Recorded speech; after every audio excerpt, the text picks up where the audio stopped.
Janasena party ఎమ్మెల్యేలకు శాసనసభ వ్యవహారాలపై అవగాహన కార్యక్రమం మంగళవారం విజయవాడలోని ఉప ముఖ్యమంత్రి పవన్ కళ్యాణ్ క్యాంప్ కార్యాలయంలో ప్రారంభమైంది. కార్యక్రమంలో శాసనసభ వ్యవహారాల సభ నియమావళిని ఎమ్మెల్యేలకు తెలియజేస్తున్నారు.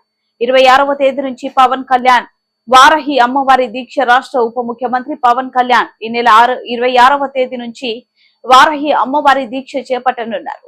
11 రోజుల పాటు దీక్ష చేస్తారు. ఇందులో భాగంగా పాలు, పండ్లు, ద్రవాహారం తీసుకుంటారు. గత ఏడాది జూన్ మాసంలో పవన్ కళ్యాణ్ వారాహి విజయ యాత్ర చేపట్టారు. ఆ యాత్ర సందర్భంలోనూ వారాహి అమ్మవారికి పూజలు నిర్వహించి దీక్ష చేపట్టారు.